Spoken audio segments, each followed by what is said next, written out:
सुप्रभात बच्चों। आज की तासिका में हम देखेंगे हमारा जो 17 नंबर का लेसन है वो। और लेसन का नाम क्या है? महात्मा गांधी, जो हमारे फ्रीडम फाइटर है, जिन्हें हम बापूजी के नाम से जानते हैं। सारा भारत देश उन्हें बापूजी कहता है वो।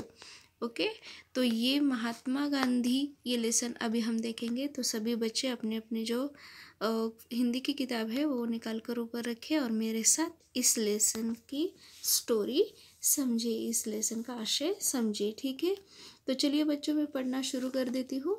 2 अक्टूबर को विद्यालय में गांधी जयंती मनाई गई। इस दिन बाल सभा का भी आयोजन किया गया। कार्यक्रम के प्रारंभ में गांधी जी के प्रिय भजन से हुआ। कार्यक्रम का प्रारंभ, जैसे देखिए हम हमारे स्कूल में जो भी गांधी जयंती मनाते हैं तब क्या करते हैं, ये गांधी जी का जो प्रिय भजन है, गांधी जयंती यानी जो गांधी जी का, महात्मा गांधी जी का जो जन्म दिवस होता है उन्हें हम बड़े उत्साह से मनाते हैं। और वैसे ही इस विद्यालय में ये जो जन्म दिवस है गांधी जी का वो मनाया गया है। और वहाँ पर क्या क्या हो रहा है वो देखेंगे। ठीक है, तो इस दिन यहाँ इस स्कूल में बाल सभा का भी आयोजन होता है, मतलब एक छोटा सा कार्यक्रम होता है। और कार्यक्रम में का जो शुरुआत होती है वो गांधी जी के प्रिय भजन से होती है। और वो कौन सा है?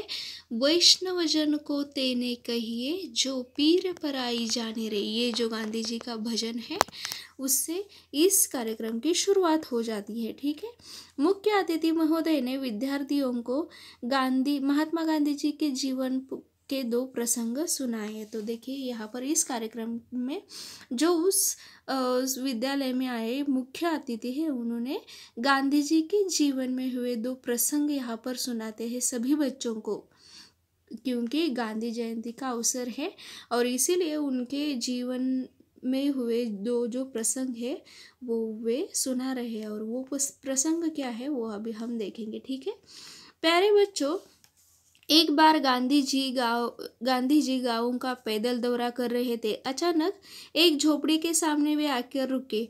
वहां एक स्त्री मैली कुचली धोती पहने खड़ी थी। वे उसके पास गए। गांधी जी ने कहा, बहन, गंदी धोती पहनने से बीमार हो जाओगी, इसे साबुन से धो लिया करो। यह सुनकर स्त्री की आंखें डबडबा गई। फिर वह धीरज के साथ बोली, बापू, मेरे पास बरसों से यही एक धोती है।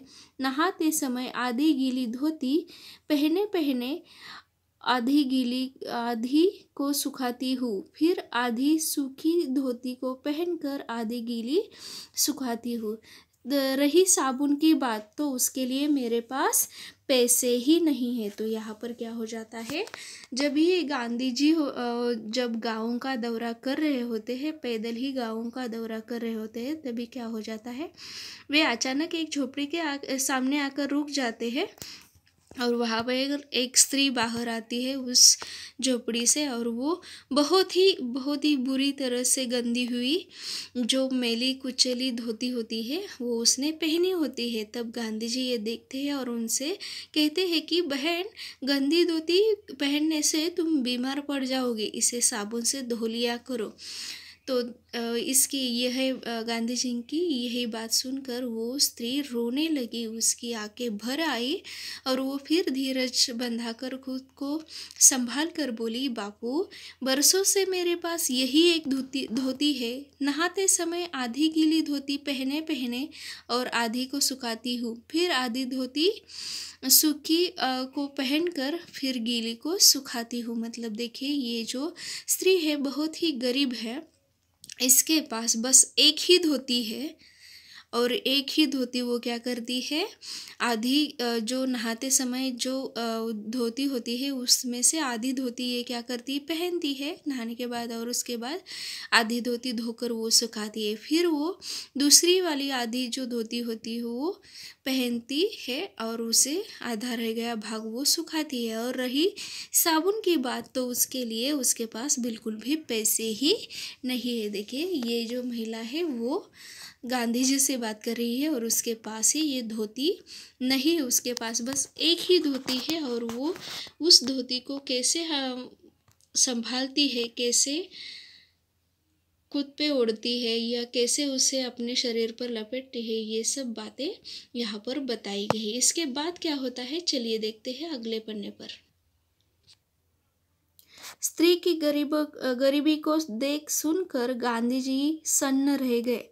ओके, तो ये जो स्त्री है उसकी गरीबी देखकर, उसकी परेशानी देखकर गांधी जी सन्न रह गए, गतिहीन हो गए। उन्हें क्या करना है ये उन्हें सूझ नहीं रहा था।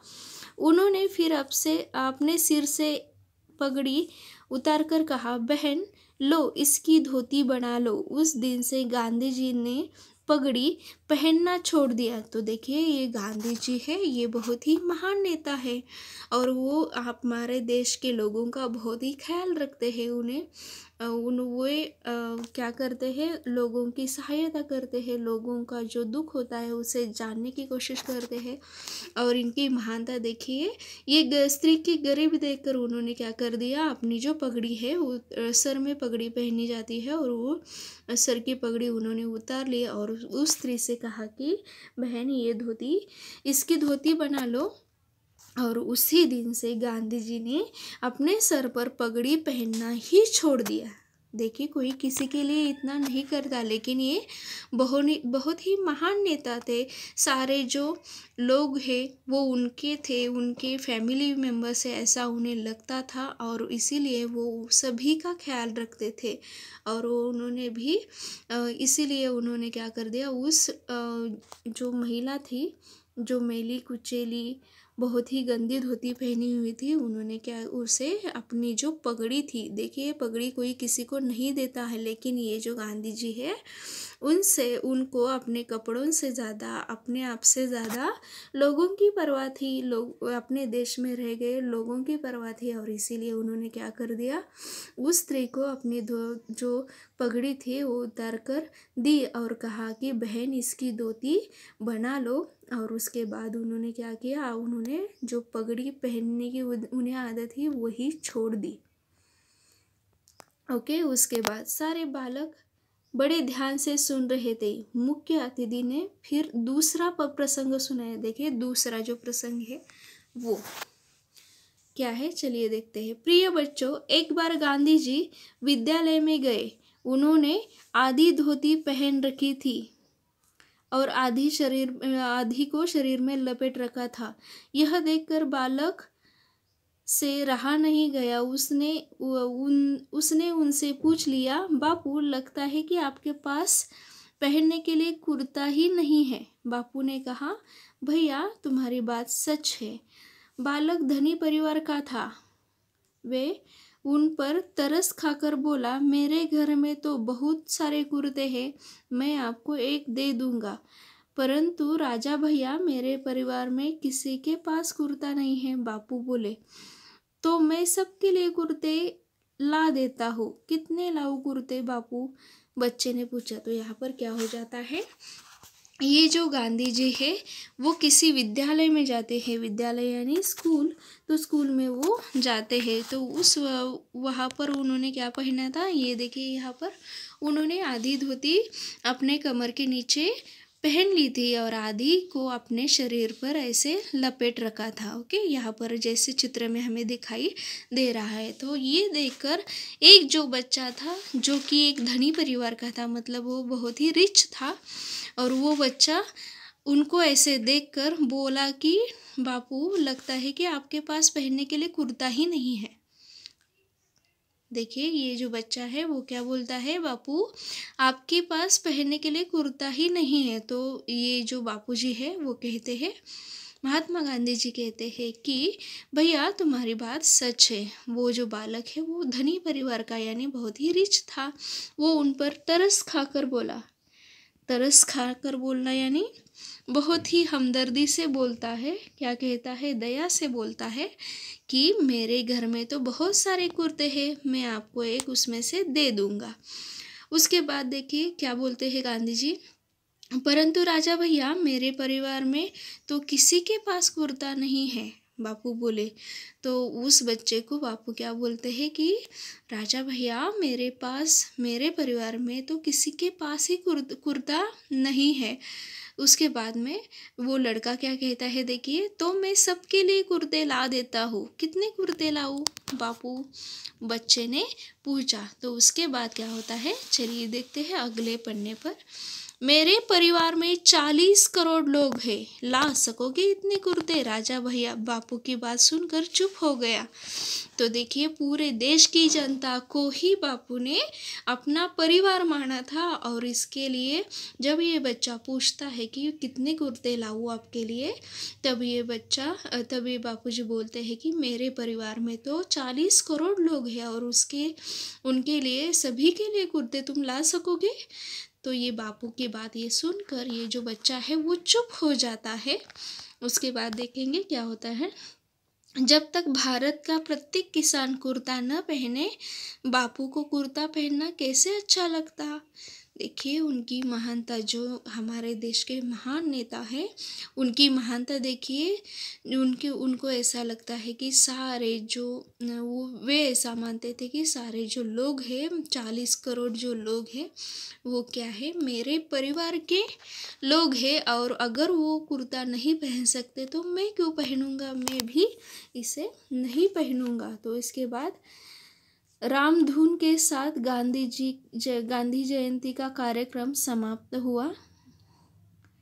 आज भी महात्मा गांधी को लोग प्यार से बापू कहते हैं। तो ये सब हमको पता ही है।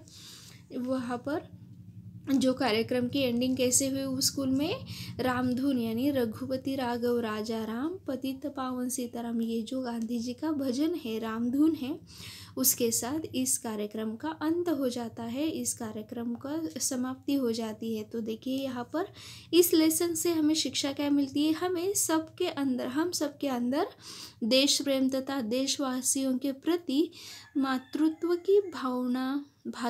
की भावना होनी चाहिए। ओके, मतलब यहाँ पर हमारे जो सारे जो लोग हैं, हमारे जो देशवासी हैं, उनके अगर देखिए हम क्या करते हैं, हमारे आसपास जो लोग होते हैं, कोई बात हो गई तो हम उनसे झगड़ने लगते हैं, उन्हें अपना दुश्मन मानने लगते हैं। तो ऐसा हमें नहीं करना चाहिए। वो भी हमारे देश का एक बांधव है, वो भी हमारे एक देश का नागरिक है, और उसके प्रति हमें अपने भाई की भावना, हम अपने भाई से बहुत प्यार करते हैं, हम अपनी बहन से, हमारी परिवार के जनों से बहुत ही प्यार करते हैं, वैसे ही हमें उस व्यक्ति को भी भातृत्व की भावना से देखना चाहिए। तो ये बहुत ही अच्छा लेसन है बच्चों, ध्यान से इसे पढ़िए अच्छे से।